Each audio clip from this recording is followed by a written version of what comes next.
Hey, what's going on, guys? Redback Spy here, and welcome back to L Podcast. It has been more than a goddamn minute. The reason that I left it for so long is because that I wanted to figure out what I was doing planning wise. I had a bunch of ideas, but organization was just a dick to deal with, and I wasn't really wanting to fuck around with it too much, and people were just, I don't know. It was a pain, okay? So I left it for more than 2 or 3 years. Editor me will show it up on screen. But today we are going to be talking about something that is very important to everyone, not just a specific group of people. It is literally for everyone. It's about mental health, and if you are someone who struggles, I would highly advise you listen. But if you don't want to listen, then that's okay. There are other places you can go and listen to someone ramble. I want to firstly note that no one here is a professional. You shouldn't absolutely follow everyone's advice because no one exactly knows what they're doing. Everyone that I have in a call with me currently does currently have an issue that they would like to talk about, or at least to have an idea. I have a list of 10 questions on mental health that I want to talk about. I also kind of want to discuss about the month that I'm recording this in currently. I don't think I'll get it up within the current month, but I'll try my fucking hardest. It is currently June, and that means that it is both Pride Month and Men's Mental Health Month. The month where you pay attention to men's mental health and the entire idea of it. So I thought, not so long ago, that it might actually be something that I discuss over with a couple of friends, because let's be honest, everyone needs a vent every now and then, and I think that having a group of people to vent about and keep a conversation over something would be just a wonderful idea. So if you will allow me to follow along with these people's journeys and respectfully listen and be open-minded to everything, I'm gonna pop back in here and we're gonna carry on. Just sit here. Alright, peoples, we are in session. Let's go. Hell yeah. Hell yeah, boys. We all welcome. We all has struggles. I did a disclaimer as well as the intro, so we don't have to do that part unless you really, really want to go over it again. But I have a list of 10 questions that I gathered while everyone was fucking off. I can't read my own handwriting, so this is gonna be great. But the main one that I wanted to discuss over entirety of everyone was the mental health. When you think of it, I want to ask everyone what you think of when you hear the words mental health. Do you think of something that someone's struggling with, or do you think of something that you need to help with, or do you think of your own concept of a mind? Like, do you think of your own struggles personally? Bring up mental health. The thing that goes to my brain straight away is, are they feeling okay and feeling okay? Like, is there anything going on right now that is mucking up with our heads and that is making us feel a specific way that obviously it's in a negative way? Yeah. Ryan, what do you think when you think of mental health? When it comes to someone that might be struggling personally, or is even in a good mood, what comes to your mind? When I think of mental health, I just think of this just generally state of mind, like whether that be good or bad, just state of mind in general is what I think of when I hear mental health. State of mind? Hell yeah. So you come to the conclusion of whether someone's in a good headspace or a bad headspace. Is that good? Yeah, pretty much. Alright, cool. Lord, what do you think of when you think of mental health? Well, the two things that come to my mind, Bram, Mm-hmm. is like the psychology's view of mental health is that it's on a spectrum, Oh, okay. and it's on like really good, in between, and bad, like mental health. Like, Mm-hmm. because throughout the day, our mental health changes, and like months and stuff like that. Like there can be high highs and low lows. Yep. And like in real life, I more think about like the mental disorders in Yeah. my head, like depression and all that. That's what I personally think of all the time when I go for mental health. Well, that's, I mean, a fair point, because it's always up in your brain, but the psychology part of something, for the people who don't understand what that's all about, are you able to elaborate? Yeah, so So psychology's like view on it is that it's on a continual spectrum. Mhm. So you can flow in and out of the different spectrums of it. Okay. So there's good mental health, so like being happy or being in like a, what they call it is benign positive mood. Benign So like positive? pretty neutral. Okay. Yeah, so it's like neutral, so you're not like You're in not the sad. lowest of lows. But you're like, but like you're just in a space of like, yeah, things are happening. I don't feel too much about it. Yep. So you don't then feel there's too stressed. Yeah, it's just like that. Yeah, this is okay. Like, I'm not like overly excited, but I'm not like down in the dumps. Yeah. No. And then there's that That's good. in between space of like I'm stressed, but everything's gonna be okay. But I'm definitely stressed. So that's Mhm. like the middle bar. And then there's the low bar of like either you're like super stressed or like in very low lows. Mhm. And for some people, that can just be like severe depression Yeah. or feeling upset. Yeah. But yeah, you can fluctuate it. They view it as it's a spectrum, and that you can fluctuate from whenever, like day to day, month to month, year to year, kind Yeah. of things. It's kind of an interesting thing to like learn about, to be honest, because I didn't actually know that there was a spectrum that people think about. Like, I obviously knew that there was some sort of science behind it, but I didn't understand that there was a midpoint where there's multiple different layers to it. I thought the midpoint of mental health is, okay, you're okay. But I didn't quite understand that there was a midpoint where you can be okay, but also stressed about something. And when it comes to stress, do you find yourself in any state of coping? Do you have a particular method that you find comforting effective, or is there places where you tend to avoid to help comfort? You other guys can chip into.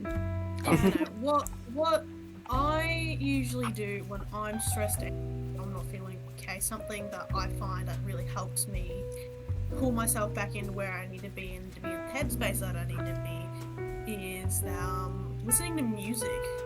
Yeah. I love listening to music. It is one of my favorite things to do.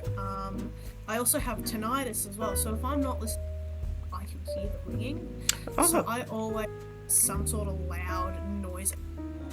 Tinnitus, that hearing it constantly and consistently can drive someone absolutely insane. I'm pretty sure in the history there's been reports where some people have found alternative ways to stop the ringing that lead into okay outcomes. Mm-hmm. And mine isn't that bad, but Okay. it's still bad to the point where I need that thing to help drown it out. So music plays a lot of different kind of roles for me personally. Is there a particular type of genre that you would pick when you're feeling most stressed? Most stressed, I'll listen to a bit of everything, but obviously some songs you need to be in that kind of mood to listen to it. Yep. I listen to a lot of heavy. Heavy metal? I listen to a lot of pretty much anything. I can go from Nickelback to Disturbed to Five Finger Death Punch. I can go to girly pop kind of stuff, things that make you want to get up and dance. The only two genres that I don't like listening to is country and jazz. Okay, so that's Beer. fair. That's fair. In the spectrum of stress, Ryan, what would you say would comfort you the most? Would you say that it would be a lot like Max, where you sit down and listen to music that is comforting or bringing up, or is there another method that you would choose? Usually when I'm stressed out, I like play games or talk to friends, play games with friends while talking to them. Watch like a TV series with, or TV series, like a series with Yeah. friends, or. But usually, if I have people around me, showing physical affection, just getting, hugs and shit. So would you say that physical is more important to you than, let's say, I don't know how to put it, digital, I suppose? Sometimes, yeah. It really depends on what I'm stressing about. Okay. Is there something that you commonly stress over? That you are Schoolwork. comfortable with? Schoolwork, okay, that's fair. Lord, how would you find yourself comforting yourself?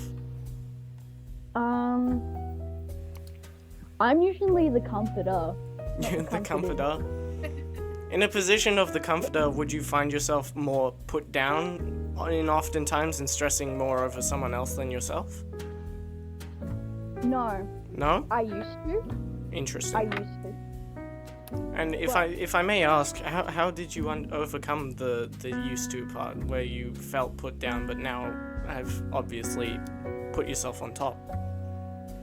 See, there's two ways that I view it, right? Mm-hmm.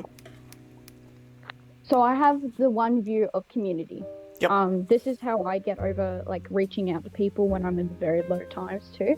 Yep. Is that in order to have a community, to be together and be there no matter what, there's gonna be some times where you will have to inconvenience someone. Yep. Like you're gonna have to be that person that might have to shed the bad news or shed some of the darkness Mm-hmm. to like bring people together, because that's what really brings a lot of people together is, you know, Yeah. experiencing the good and the bad together. Yeah. And like I view it as more of it's a give and take relationship. Yeah.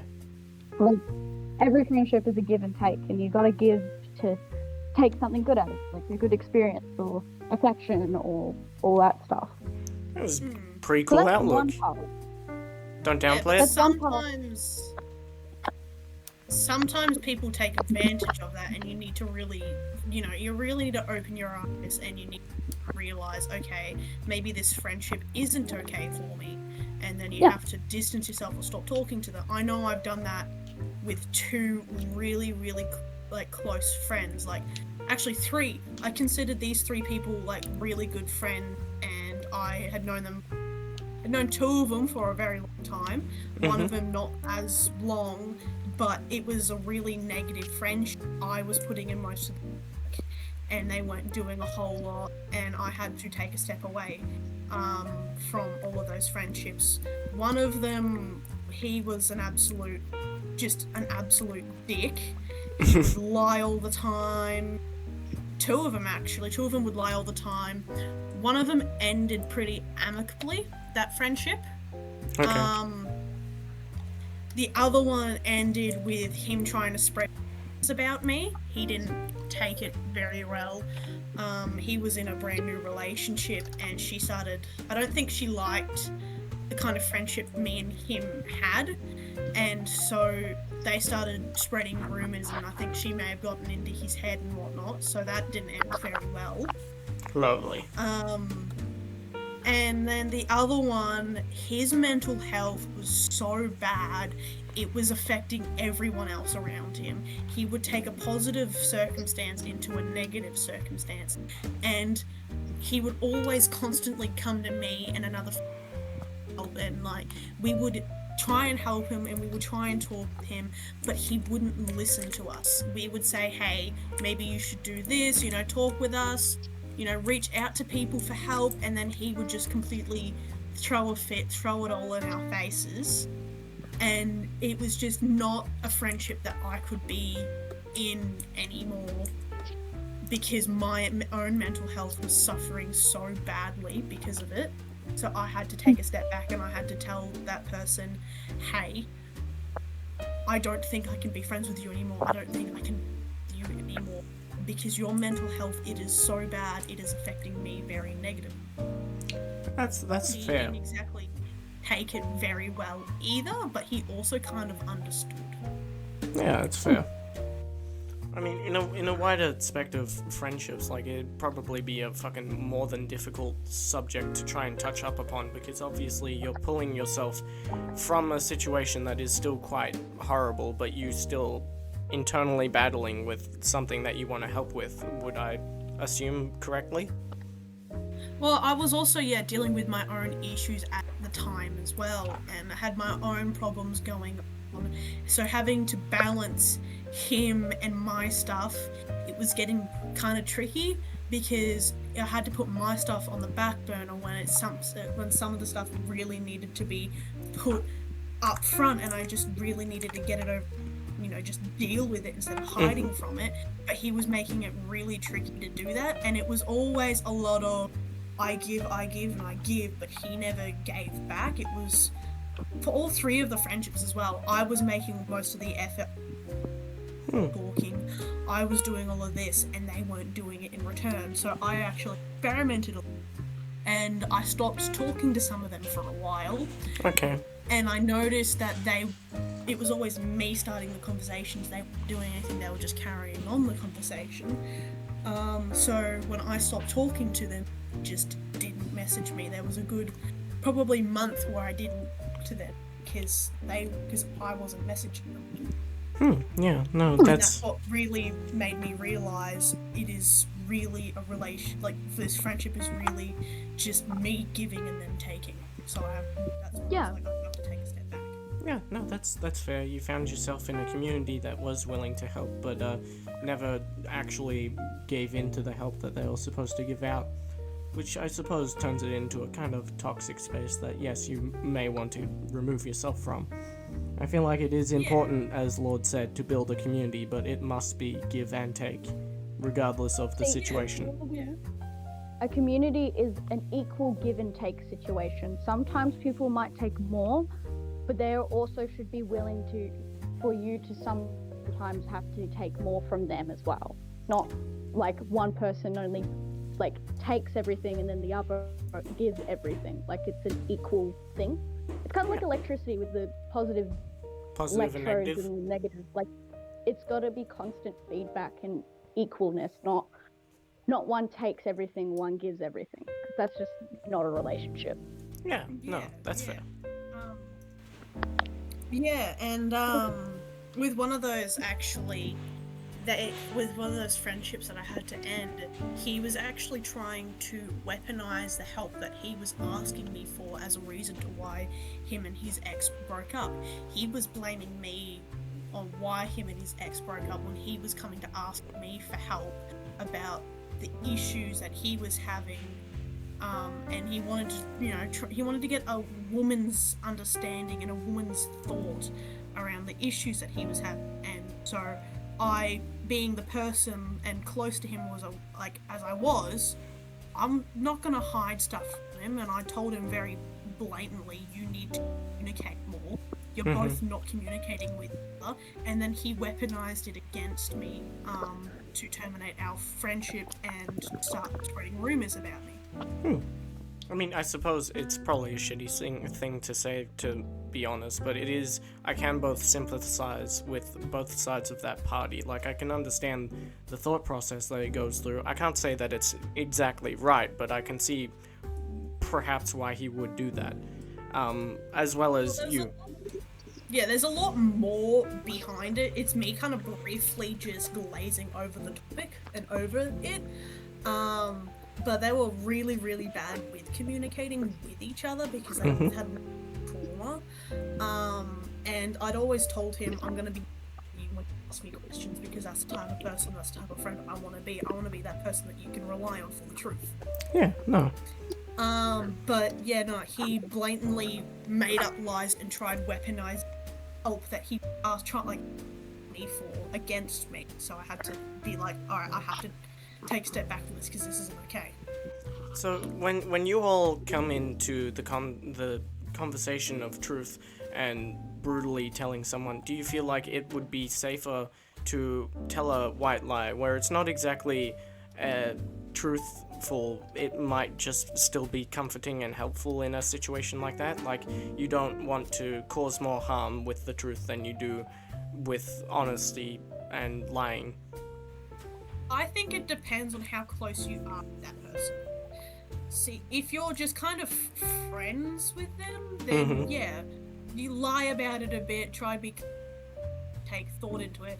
But if you're really, really close with each other, and you've already said, hey, if you want to talk to me or if you want something, like, and they've previously asked you, I want the truth, I don't want you to hide it from truth, then I think if you're close enough, then you should be able to just be able to do that with them, be able to just be blatant and honest with them, especially if that's what they've asked and you're at that level of friendship with them. But if you're not that close with them and they've blatantly said, I don't care how it makes me feel, I want you to tell me the truth, and it's what they've asked, then it should be something that you can do Okay. with them. Ryan, what would you say your opinions on that topic is? I myself tend not to, well, I used to just like straight up lie to people to just make them either feel better, Feel better? Or leave me alone.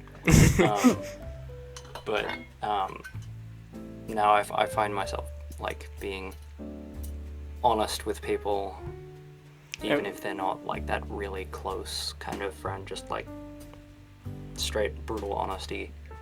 So you find that brutal honesty is the best path to helping someone out? Yeah, sort of. I don't know if it's the best, but it's just what I choose to do. No, I can respect that. Lord, what would you say?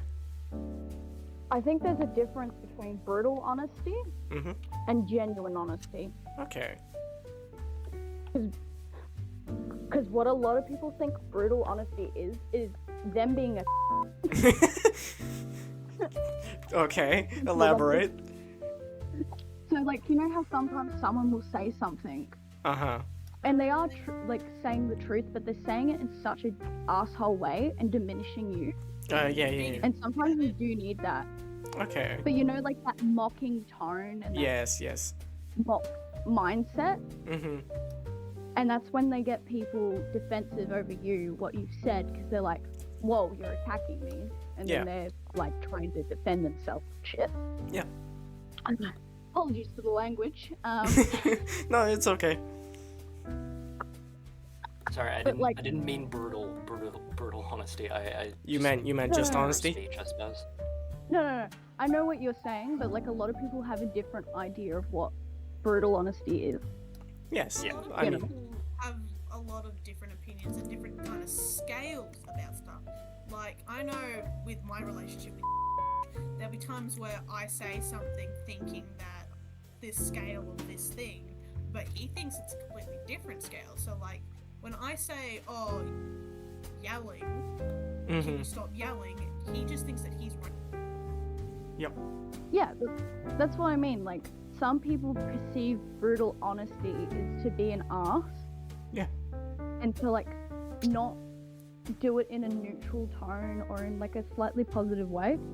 Because I'm a brutal, honest person. I'm very honest and truthful to people. But I don't do it in a way that diminishes people. Yep. I feel like on the receiving side, if you've asked for help, it is kind of confusing to separate brutal honesty as a kind of way or brutal honesty as in you're just being a dick. Yeah. So, But it's all in tone and how people intend on that truth. Yep. Too. Yeah, no. And Max's point of the relationship too is very important in that too. I suppose you would want a broader idea of who you are speaking to what tone you choose to pick. Yeah. Yeah. It's definitely something that you kind of have to sit down with people and really talk to each other and one another about stuff. Like, there's been so many conversations where my partner have to sit down and talk about like how we view things. Yeah. We like perceive things as well, and we think and we feel about certain. And we've done that so much, and it has really made us aware of each other. And okay, if I do this, I know this is how this he's going to feel about this, or if I say it, he might think of it around about this, and it's really something you just kind of have to think with one another and talk to each other and with friends as well. And would you find that communication more opening, a stronger bond, or would you find it just kind of raw and natural? I don't know how to explain that. Mate, communication in a relationship, any kind of relationship, it is so important, because not only are you understanding each other on a deeper level, but you're also creating a safe place with one. Meaning, like, it is okay for me to come and talk to this person because they'll listen and they'll understand, and if there's a thing and a topic that I don't like talking about, or there's a kind of tone that I don't like being around, then they understand that, and they'll take that into account, and they'll listen to it, and they'll think about it. Yeah.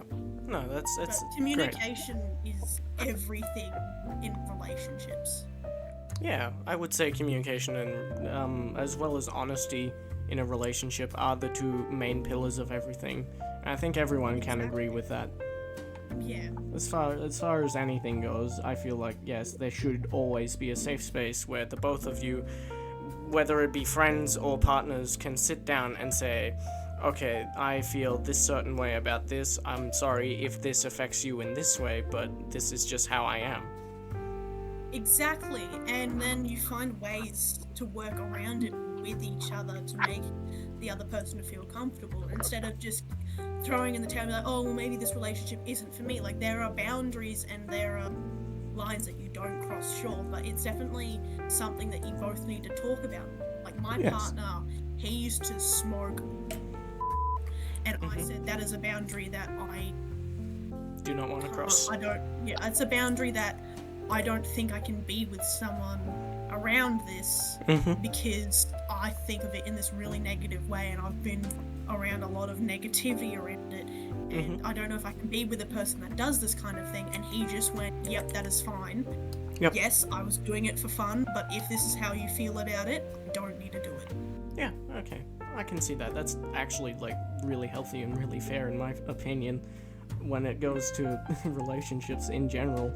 I do want to segue because I feel like it'd be a good honest thing, but there's a question over here that I've kind of been eyeing off of in the context of this, and that might be when it comes to a safe space and you're opening up to someone and you find it really difficult to talk to someone, do you find yourself worrying a lot more than you should, or do you find yourself willing to be more open?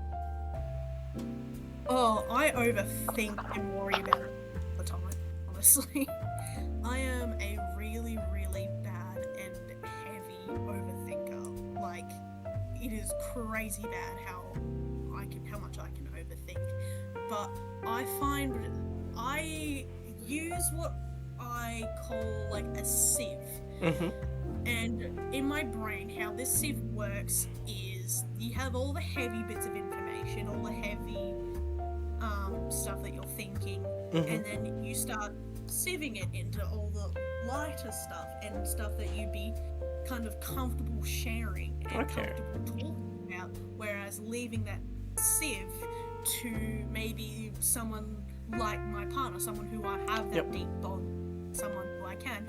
But if it's just a friend, then just kind of briefly saying, hey, I'm not doing okay, there is some stuff acting weird, then I'm just letting you know that there is some stuff going on. I don't get into it at the moment, but I could also turn around to go to someone who I'm really close with and being like, okay, we need to sit down, I need to tell you about what because I'm okay.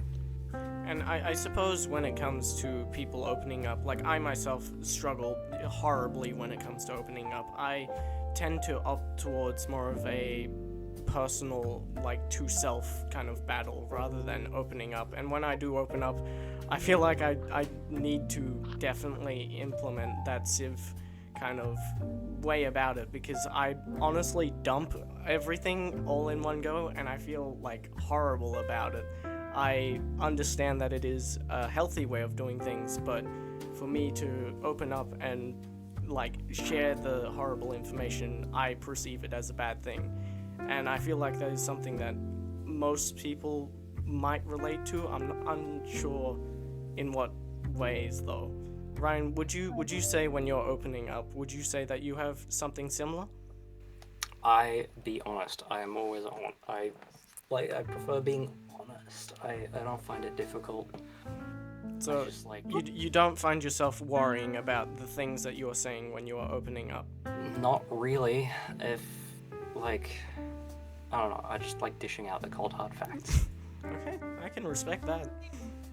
Yeah, absolutely. Some people just need to kind of be more like that. Some other people, it's really bad bottling things up to the point where you like end up just needing to explode. Yes, no, I can agree. I'm well aware. My partner has a lot of issues, and there's been so many times where I've actually had to talk to him and say it is okay for you to talk to me. It is, you know, it's negative to bottle it up.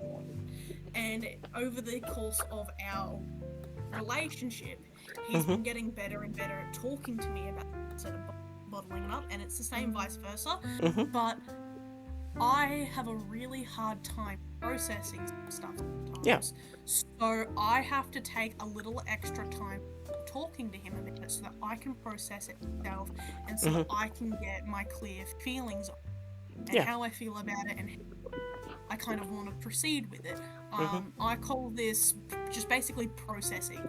Okay. If my partner notices something wrong, I say, hey, I need some time to process some stuff. Talk to you when I'm good. Then he's like, alright, cool. Because Okay. it also lets him know that there is something going on. I am open to talking to him about it. I just need a process. You need that extra space to think about what you want to open up. Not what I want to open up, more about how I'm going to word it. Okay. Yeah, I can respect that. I have a lot of trouble wording stuff sometimes. Yeah, I can understand that. Lord, what would you say in terms of what we're speaking about? Would you say that it's harder for you to reach out than to listen? Like I said before, I'm more of a comforter than a comforted. Mm-hmm. Like, I don't. It's a bad habit of mine, but I don't reach out. Okay. That's I fair. don't reach out because of a good couple reasons. Mm-hmm. One is a lot of people don't know how to empathize Yep. anymore. Yep. Like, if that makes sense. Like, No, there's some I people get who that. just genuinely don't know how to empathize with someone, Mm-hmm.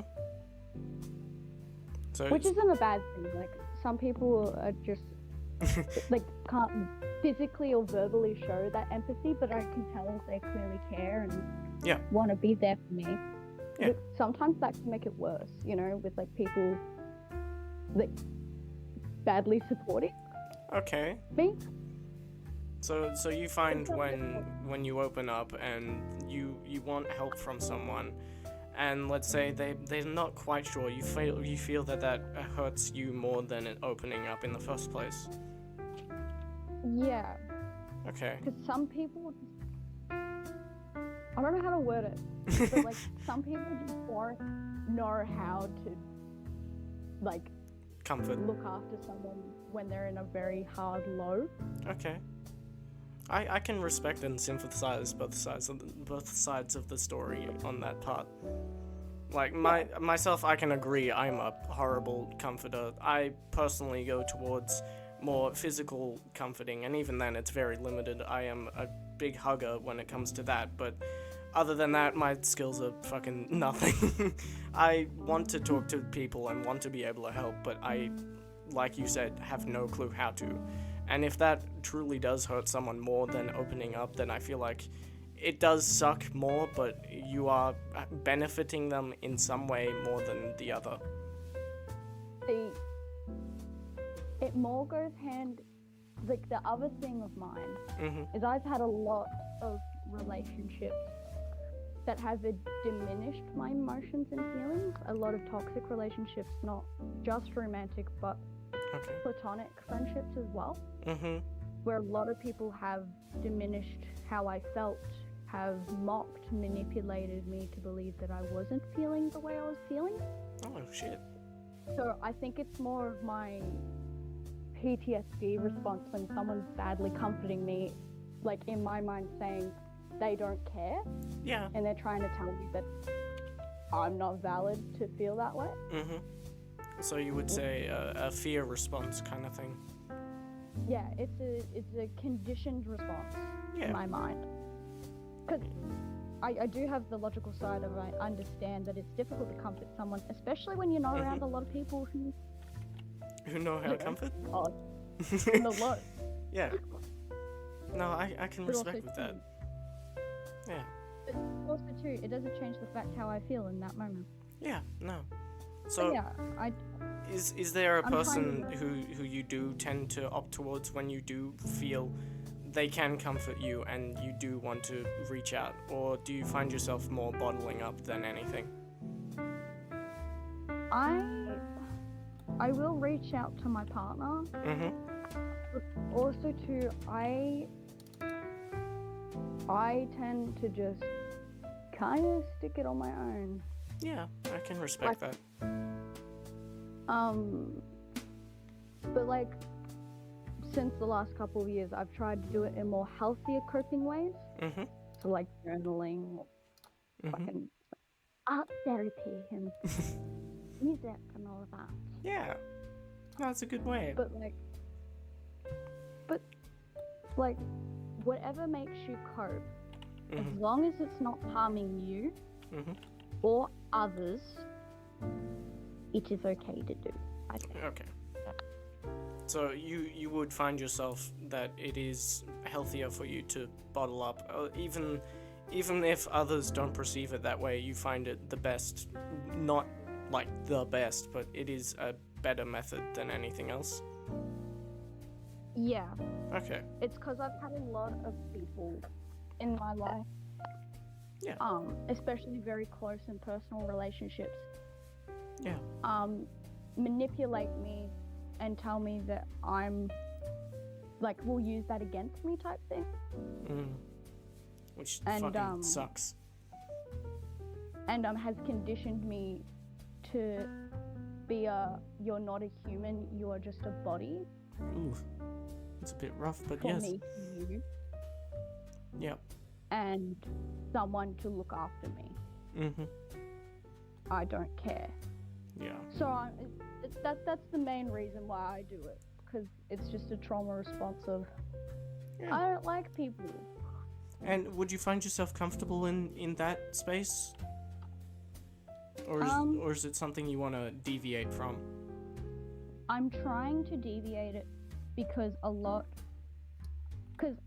it's a common thing with our generation too, of feeling really disconnected from people. Yep. Like we feel really lonely. Mm-hmm. Do the other guys agree here in this? Yeah, do the other people you chime in at any point? Yeah, I do. So, I feel a little bit. Ryan, would you find yourself bottling up more than opening up? Yeah, with my own feelings mostly. Like when it's other people, I'm like, hey, what's going on? I feel like that If someone asks me that. yeah, I feel like that's the main like key struggle that everyone in the world, I assume, struggles with, is the initial opening up and feeling safe to do so with someone that you have beside you. Because in honestly, I also sympathize with, yes, internally battling, you know yourself the best other than anyone else. If it is unhealthy, then perhaps you should look deeper within someone and try and communicate that out. But I completely understand that it is much, much harder to open up than it is to listen. Yeah. Okie dokie. I have a couple of more notes that some of these have been just completely spontaneous in the conversation, which I am loving, by the way.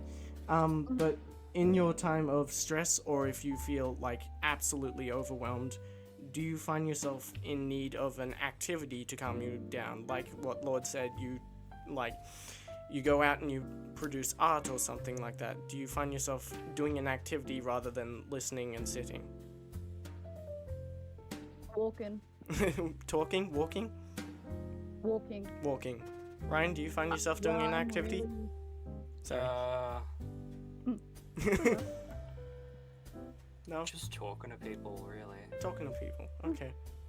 Lord, sorry, I cut you off. No, love, it's fine. You go around, you go walking. Would that be on your own in the silence, or on your own with thoughts around you, or just empty? To be honest, I'm pretty alone a lot.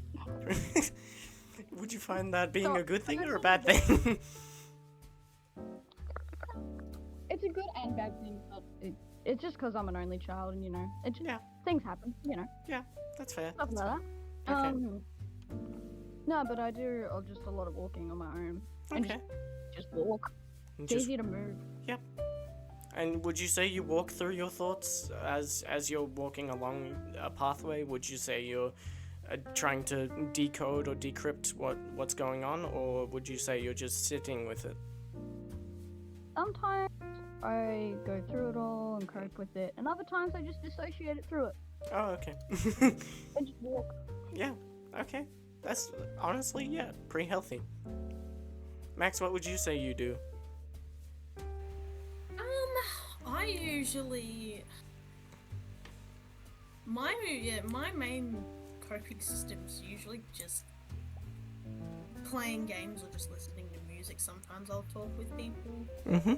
I don't do a whole lot of like walking or anything, but hopefully I'll start up the gym, and maybe that'll end up as a kind of way for me to help cope through stuff. Okay. Because not only will I be working on my physical self, but I'll be working on my mental self as well while at the gym. So I will be physically getting better, and I'll mentally be getting better, but physically Yeah. getting better, and I'll be feeling good about myself. Yeah.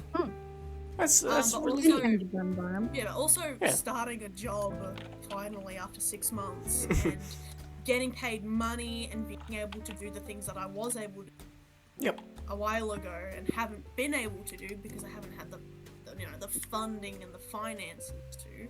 Mm-hmm. It should help a lot with my mental health because I'll actually be able to afford to drive my car around. I'll be able to afford to take on dates and stuff. Yep. So that's really what it's kind of the go at the moment. Yeah. It's really, really good methods. I actually really like the idea of going to the gym when you're working on both sides of the picture when it comes to health. And I think it's a cool thing. When I want to ask a general question to anyone who decides to pop up. When, in terms of a day, what would you consider a really good day, and what would you consider a really bad day when it comes to your mental health? Would you consider something horrible happening a really bad day, or would you consider it something that's just norm? Well, you can just kind of have good and bad days without something negative happening. Like today, I had a pretty shocking mental health day, and there wasn't anything in particular that happened that triggered it. I was just not okay for a bit. Yeah. Ryan, what were you going to go on about? About the same. It's like, it's not really what happens in a day, it's just how you feel. Sometimes you just don't feel great. Would you And say you wake up that way and you just don't want to get on with it? No, it's just, sometimes just, it's hard to explain. Okay. That's okay. But sometimes just got nothing to do with what's happening. Okay. It can just be an independent thing. Yeah. Sometimes something that's been going around in your brain for a little while can just trigger, and then you can just. Yep. It could be something that you've just pushed back for a little bit, and then it's just resurfaced, and then you've just got a negative day on your hands. Okay. You know, maybe you had a bad dream, and now you're thinking about your grandmother that passed for the rest of the day. Yeah. Like, there's so many different things that can trigger Yeah. bad days. Lord, what would you say a good and a bad day would look like for you? For me personally,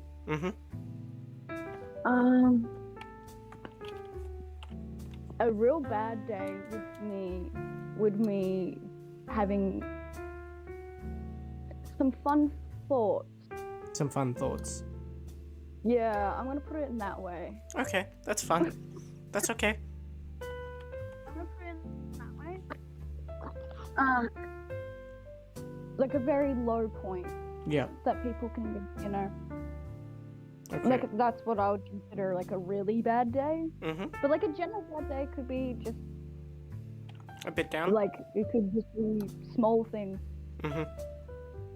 And what Like what would you consider a good day?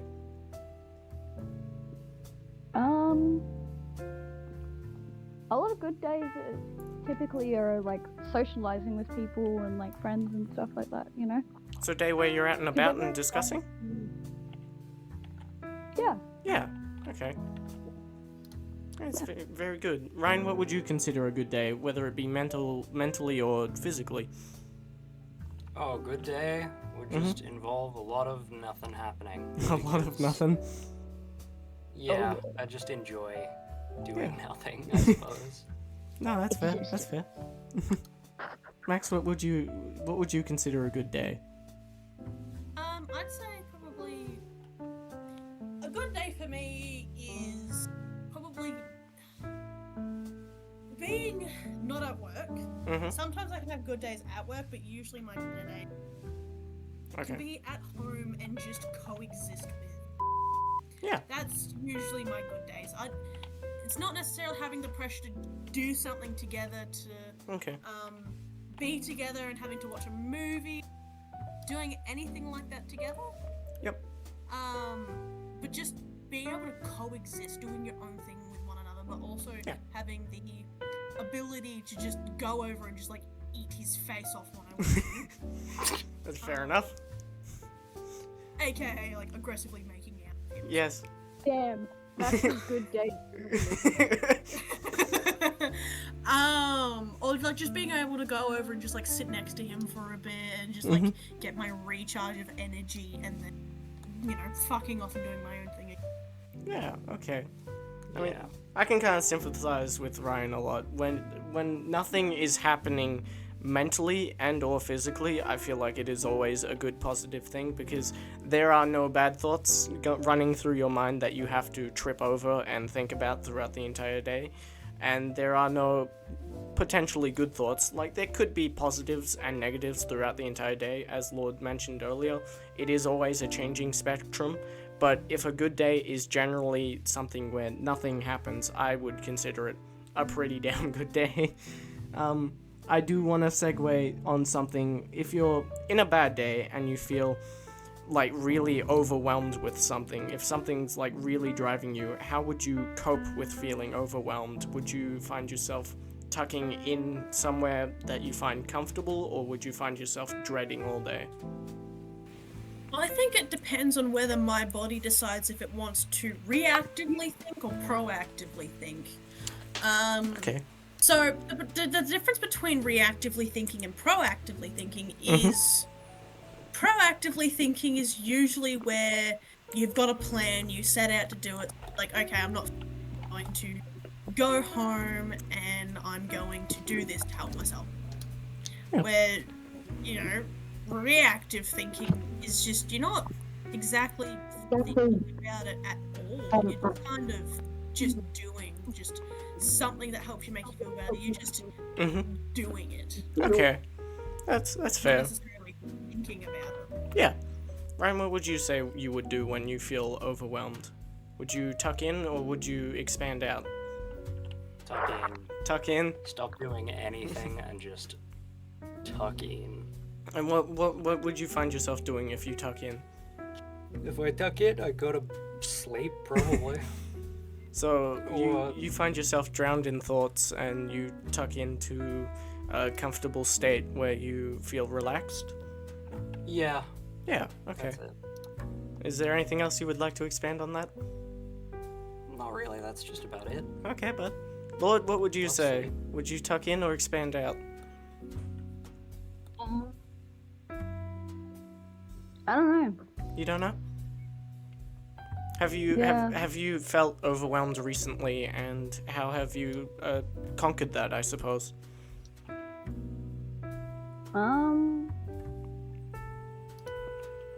I kind of I split myself into two sometimes. Mm-hmm. That's a weird way to explain that to people. Yeah, so I just split myself in half. No, I get it. Open-minded here. Do elaborate, though. See, no. I split myself in like with fucking Bo Burnham's song, like right brain and left brain, you know? Okay, How yep. the right brain's the emotional side, and fucking left brain's the logical side. Mm-hmm. Like, I kind of talk to myself like there's another, like I'm talking to a child. Oh, okay. No, I see But that there's as a the good logic method. side that's like, hey bud, this is the actual scenario. Mm-hmm. And then there's like the child side being like, but like I stubbed my toe and now I'm sad. Yeah, okay. I want chicken dinos. And then there's like a logical side like, dude, you've stubbed your toe before, it's okay. Yeah, okay. I can find myself Yeah. doing that too, honestly. Now that you've explained it like that, I understand completely what you mean by separating yourself into two. You find yourself, I would say, yeah, exactly like that. Disassociate yourself from you and kind of speak to your inner child, I would presume, or another version of yourself that you can kind of go back and forth to and fro, kind of understanding your deeper feelings. Yeah. Yeah, okay. That's a pretty healthy way to actually manage being overwhelmed. I fucking love that. It's very good. Well, I've ran out of questions for the moment. A couple of good notes to end on, though, with these ones is, I have two here. One is there anything that you have accomplished recently, mentally and or physically, that you are extremely proud of? Are you extremely proud of opening up for future people? No, that's not the wording. Are you proud of yourself for opening up and diving in deeper with people, or are you proud of a project that you've recently completed or are working on? Yeah, I've got one. I recently started getting psychology. Psychology? Oh, hell yeah. So, explain into that how that process went. Therapy. Therapy. So you found yourself in a struggle time, and you felt that it was in fact the time to reach out and find some professional help. Yes. Yes, okay. And do you find it like something that you are most proud of yourself with? What did you say, sorry? Are you proud of yourself with the action of seeking out? Would you say that you pride yourself on going out and finding therapy where most wouldn't? I am proud of myself for reaching out and getting therapy, yes. Good job, bud. Max, what would you say that you're proud of, physically and or mentally? I am proud of myself for finally actually getting a fucking job so I can get money. Okay. Because I was jobless for 6 months. I Oh, was damn. applying and applying and applying, and my mental health was just deteriorating and depleting, and it was just sinking further and further into the black hole, kind of like a well. Yeah, And then spiraling. Finally, I got a job. Yep. Thrown down a rope so I can pull myself out. Hell That's yeah. how I like to envision it. Yep. Basically. So I finally have the job I can. So you find yourself with new horizons kind of thing. Yeah, basically, I can finally, and I need to. My car is going. Moment, there is so much stuff I need to do with my car, but I haven't been able to do it because I have money. And also, like, I've been getting into gaming recently, but I have a really, really bad computer. Yep. I'm running basically off like a kind of like schoolish computer, and the goal is to save up and, purchase a proper gaming computer, Okay. like a proper gaming PC. So I'm really proud and really happy to have them to be able to do that and the ability to do that. That's a good thing. Hell yeah. Lord, what would you say you're proud of, and mentally and or physically?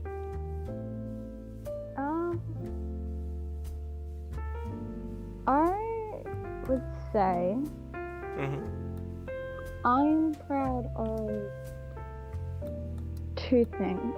Okay. One, I'm proud of how much I've come in setting boundaries with people and relationships Okay. and being confident in those boundaries and not removing those boundaries for other people's comfort. Yep. And the second one would be being a safe space for people to talk to Yeah. and being a neutral space for those people to discuss things with me. Like, even if it's just like random debates or anything stupid Mhm. or serious, like people are willing to discuss with me Yeah. and seek that. No, that's Yeah. fucking wonderful, actually. That's great news. I'm glad that you feel very, I don't know how to put it, but happy with the space that you are in currently, whether it be physical or mental. It's a place that you have personally built and are starting to get used to and are happy with, and I'm proud of you for that. And I'm proud of everyone for actually finding something that they are truly proud of. So just round of applause to everyone. Fuck yeah. What about you, Jason? Pine, What about you? you did good, bud. No, I'm asking you. Oh, What are you proud of? me? Yeah, what are you proud of?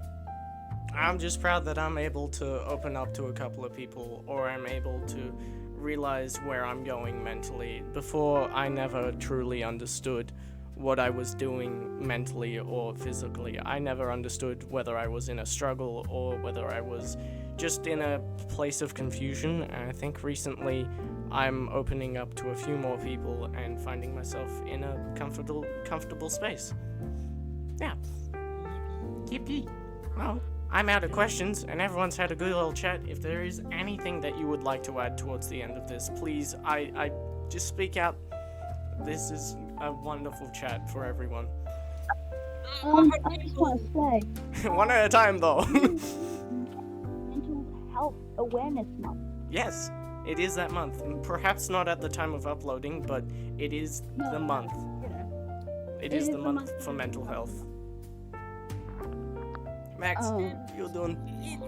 It's Me too, bud. everyone struggles, and it is more commonly found that men suffer more silently than what women usually do, and that guys, it is okay for you to speak about your feelings. It is okay for you to speak about how you're feeling. Like, this masculine energy, it is not the aura that we're going with right now, okay?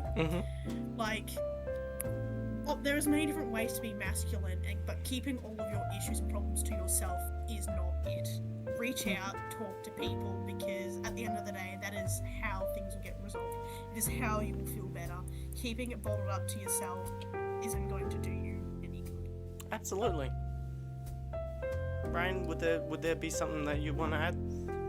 No, not really, but that about sums it up. Pretty much nails it. I hope my son is going on in the background. Really. No, that actually helps me a lot because I can only just crop it to your screen and everything will be fucking beautiful. So thank you for that. But yes, I urge whoever would like to watch at the end of the video to please speak out about your health. It is always okay to not be okay. You can speak out. It is open. It is a safe space. We're only human at the end of the day. It is a human thing to think positive and negative thoughts. And Absolutely. everyone is going to have a negative thought. We're humans. Like, Yeah. we have voice boxes for a reason. So fucking you. Alright, a little aggressive. I would also like to add that if you don't have people around you that are open with discussing of feelings and stuff, or you don't feel comfortable talking to those people around you, there are resources. I'll probably send a lot of them to Jay to put in the video description. But there's Lifeline, Kids Helpline, there's multiple different lifelines. There's also Yes. public resources. If you don't feel comfortable around people, or there's people around you that aren't safe to do so. Absolutely. There are places online and in person that you can go to if you wish to speak out. There are numbers and phone calls for suicide hotlines if you are in that deep of a space. It is a permanent solution to a temporary problem. you must speak out. And it is okay Yes, and- that you don't have that person, because there is always someone on the other line to listen to you. And don't forget, if you're in a pub or a bar, use angel shots. The bartenders should understand what angel shots mean if you can't get away from the people. Also, I'm pretty sure if you call whatever it is to get a hold of your police and whatnot, like here I know it triples. Like, I'm pretty sure the pizza thing does work. I'm pretty sure that's for a hostage situation, Max. I mean, no. hey, some people No? actually use them when they're in a really bad relationship. Yeah, relationships. To get Okay. I didn't know. Well, there you go. Some helpful information. Is that it from everyone? Are there no final notes? Yeah. Lord, I think Max, that's pretty much it. all good? Okay. Well, to the viewers at home, please seek help and make sure you open up about it. That is from everyone. I would like to thank you all so much for opening up and speaking about your personal and also other opinions of people around you. It is a strong, strong character from you, and I thank you. Of course, anytime. Yeah. No. All right. Laters. See ya. See you.